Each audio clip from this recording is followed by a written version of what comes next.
Hello, and welcome back to the channel. As you can see here at the kind of free agency period beginning-ish after the 24-25 season. So this is kind of the 24-25 season recap everything that went on in the regular season and whatnot.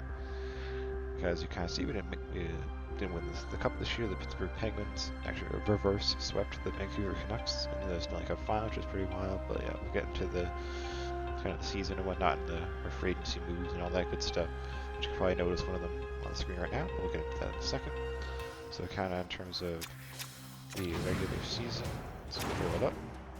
See here we finished under 500. I was kind of expecting us to not necessarily be first in the Pacific yet, but at least make the playoffs. But we missed the playoffs with a 37-40-5 record, which was 8th in the Pacific. And kind of what happened was like the end, right at the end of October, beginning of like the last game of October, or for the first game of November, Jacob Markstrom picked up a hip pointer injury, which kept him out from that point, so basically November 1st until January 12th, so basically like 2.5 months of the season. So I had to sign an Eric Comrie as as a backup to kind of fill in for that period with Dan Vladar, and we had gotten off to a really good start up to that point. We were flying high. That injury happens, and the season just kind of fell apart after that. We struggled mightily.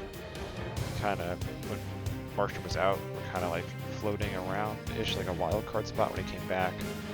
But then kind of after he came back, we just the wheels really fell off. We had a big 8 or 9 game losing streak, at the end of January, beginning of February, that really kind of ended all hope of us making the playoffs and whatnot. So kind of whimpered into the end of the season, kind of finishing last in the Pacific. What that kind of meant, though, is by the time the trade deadline came around, we were 8 points out of a playoff spot, I think. So I was let's kind of sell up some of our free agency signings from last season that we didn't really fit the system after kind of discovering that. So the big one, so I'll kind of go through those trade deadline trades now. So the first one was we traded Warren Fogle to the Montreal Canadiens for 2 second-round picks. And let me see if I can find this guy in my roster. And a left defenseman prospect, top 6 medium potential left defenseman prospect. Then we traded Yegor Sarangovic, who didn't kind of fit the system because Marty Necas, who was our kind of big free agent, big kind of in the trade with one with Calgary and Carolina last summer. He ended up kind of being the exact same kind of player preferences as Coronato. So he's perfect for the second line. So he didn't really need Sharangovich anymore as second line center. He didn't really fit the first line either. So I was to kind of trade him out. He's just gonna be second line center kind of for the rest of the franchise mode. So Sharangovich traded to Winnipeg for 2 prospects. Let me look at my roster page of my spreadsheet. See where he's. So one was a right defenseman prospect, and the other one was a center prospect. So not bad there. Then traded Stefan Nason to the Islanders for a defenseman prospect. Travis Dermott to Colorado for a 4th round pick. And Joe Pavelski to Tampa for a 1st round pick. And then we kind of signed a couple of players to fill in for some of those spots on the roster, for the rest of the season, and kind of just whimpered our way in. So kind of in terms of leading score and whatnot, it was not the man you see here. It was, our leading scorer was, I think, Necas. Here he is. 69 points, 29 goals, 40 assists. And then Coronato here finished with 25 goals and 30 assists. So a pretty solid kind of regular season for him. And then kind of in terms of kind of the goals against per game, we're kind of middle of the road there. Even though we were kind of last in the Pacific, we had 2.79 goals for per game, which is 19th, and then 2.87 goals against per game, which is 14th. So kind of in terms of awards and whatnot, I'll kind of get into that in a sec, I guess, now, because it's not really talk about our playoff adventure because we didn't make the playoffs. So in terms of awards, as I said, Penguins beat Vancouver in a reverse sweep in the Cup final. President's Trophy was the Avalanche, finished with 109 points. It's a very tight race. Colorado had 109, Vancouver had 108, and then the Maple Leafs 107, and the Rangers 105. So it's a pretty close race for the President's Trophy. As I said, the Penguins beat the Canucks in the Cup final. In terms of individual awards, Austin Matthews was the leading scorer in the league with 107 points. So he kind of picked up a handful of awards here, like the Art Ross, the Hart. The Norris went to Quinn Hughes. The Lady Byng to Adam Fox, the Calder to Matt Coronato, because he had 55 points as a rookie, which is pretty impressive, playing on the second line. So I'll take that. Conn Smythe went to Malkin. The Vezina and the Jennings both went to Thatcher Demko of the Canucks. Masterton went to Luke Shen. Jack Adams to Chicago's coach, because they made the playoffs as the number 2 in the Central, 97 points. Selke went to Crosby.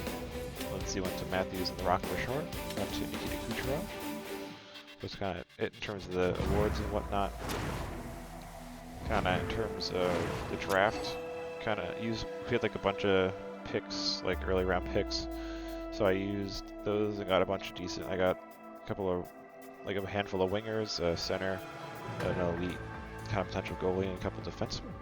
So a pretty solid draft. And I traded a bunch of like our later round picks that I didn't really need to Boston for like a handful of their picks for the next season's draft. So kind of did that. And then in terms of the off-season moves and whatnot, there were 2 trades we did. At the beginning of the off-season with 2 RFAs who didn't want to re-sign. Connor Zary to Calgary for a second.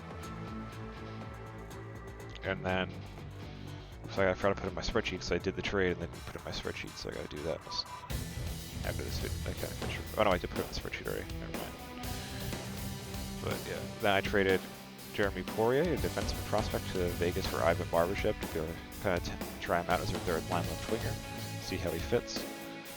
So then kind of in terms of free agency and whatnot, or the holes we had to fill were kind of basically entire first line, 4th line center, 3rd line right wing, 2nd pair right defenseman, 3rd pair left defenseman, backup goalie, and then like kind of like a 13th forward, 7th defenseman.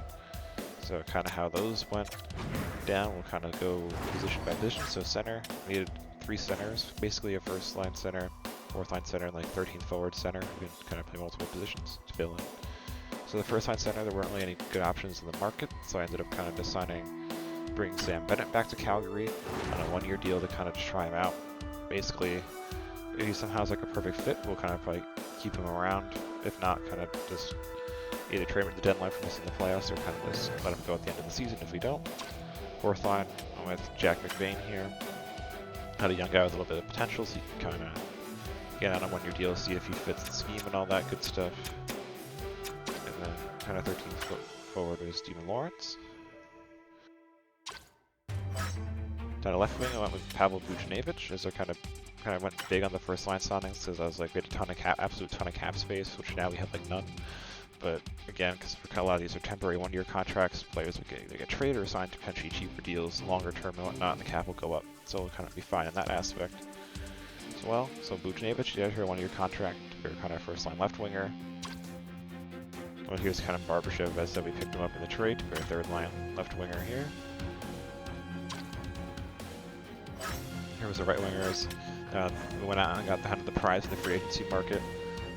So we kind of have both members of the big trade this season in the NHL, IRL. Mikko Rantanen and Marty Necas on the team. So we signed Rantanen to a 1-year, $12 million contract to try him out. Because basically, as long as his like line kind of scheme preference is like the same as the coach's, like the rest of it I don't really care about all fitting, but as long as that fits, he's got X factor, so he can kind of stick around. But just in case he doesn't, we kind of just signed him to a 1-year deal. Then Matthew Coronato, after his big rookie season, we signed him to a 3-year, $3.125 million contract. So glad he wanted to stick around, because a bunch of players kind of didn't want to stick around. Most of them were kind of lower tier guys, like 4th line center and stuff like that, because we had a bad regular season. And then kind of Kevin LeBanc was our 3rd line right winger signing for a 1-year deal. Then by that point, we had kind of run out of cap space a little bit, just a little bit. So kind of right defenseman, kind of had to skimp out on a little bit. So Ole Mata is going to be our kind of 3rd pair left defenseman, signed him to a 1-year contract. And then back at 9 and here, it's going to be our kind of 2nd pair right defenseman just for the season. Signed him to a 1-year contract, so we've already got a cap space. And then he's not here, I guess he's in the system. This Dylan Heatherton here will be our kind of 7th defenseman. then last bit was kind of backup goalie. It was Vitek Vanacek here. He had a good season for wherever he played. The 9-10 save percentage, so I figured why not. So him and Markstrom, a decent tandem this season. Markstrom probably, no matter what happens, either if we're kind of missing the playoffs, I'll trade him with the deadline, but or if not, he'll probably kind of get let go at the end of the next season and replaced with a new kind of starter. But that's kind of, okay, that's all the free agency moves and stuff we made, so kind of to wrap up here, kind of go through expectations for next season, or now that we've kind of hopefully, as long as Markstrom stays healthy, we should hopefully, hypothetically, make the, at least improve on our kind of dismal kind of season this year, and hopefully make the playoffs next season, and then kind of from there, we'll see what happens. But yeah, I wasn't expecting to kind of have a bad season this season, considering our kind of free agency moves and all that other good stuff, but kind of big injury to your goalie kind of can tank your season like that. So hopefully Markstrom stays healthy, kind of have a better season, but that's kind of, so I don't have too high of expectations. We'll see what happens, but yeah, thank you everyone who watched this video, and hopefully you kind of watch the next episode, which will be the 25-26 season recap as well.